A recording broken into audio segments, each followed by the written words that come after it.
Hi, this is Miss Brown. I am going to show you in this video how to use the standard US algorithm to solve multiplication problems. It's our ultimate goal to have students using the algorithm fluently by the time that they leave elementary school. It's a step-by-step process that takes a lot of understanding for the students. They have to understand place value and decomposing the numbers before they can fluently and accurately use the algorithm. We're going to begin by solving 65 times 9. My students would first notice that this is written horizontally. In order to solve a multiplication problem with the algorithm, we're going to need to write it vertically. We do that because it makes it easy for us to see the place values and how they are aligned. My students would begin by finding a go number. Our go number here is going to be 9 because that's where we're going to start. By using the area method and the box method, students have learned to start with the ones place. 9 is our go number. We're going to start there, and we're going to go back to the 9 when we're ready. 9 times 5 is 45. What we need to teach our students is how to record 45 in the algorithm. The 5 is in the ones place, so we put the 5 from here to the answer in the ones place. We recorded our 5. Now we've got to record the 40, or the 4 tens. We do that in the tens place.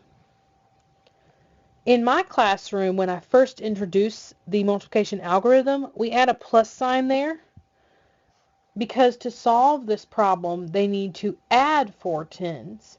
And even though it's a multiplication problem, we're going to have to add to find the answer. And I don't want them to get confused and end up multiplying this just because this is a multiplication problem.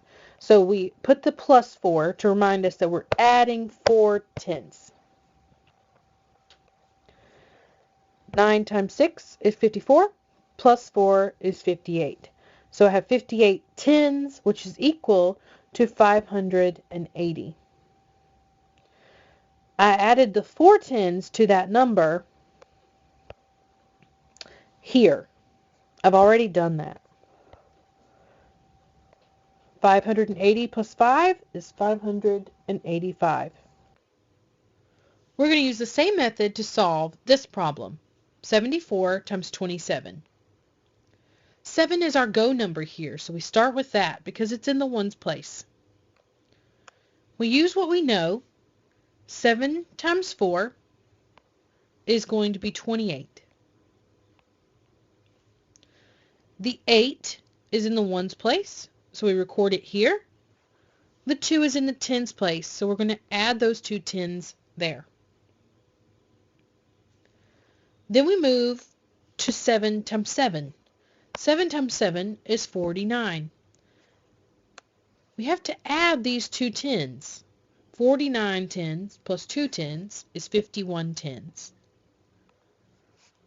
Now, we used this plus 2 here to solve for this. So we're finished with our adding 2 tens. So I marked that out so that in the future in this problem, students do not get confused by thinking they need to add that again. The next step is a new step for them to learn to organize their thinking. 2 is in the tens place here. That means its value is 20.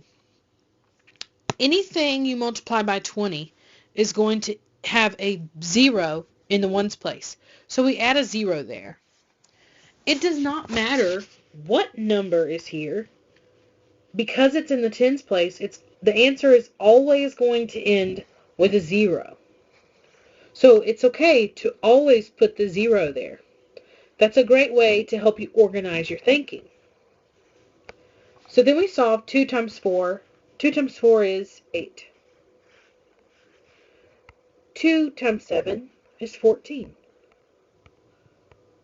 Using the algorithm makes it very easy for us to align our place values from our multiplication products and add them to find our total sum. 8 plus 0 is 8. 1 plus 8 is 9. 5 plus 4 is 9. And 1 plus 0 is 1. Our answer to this problem is 1,998.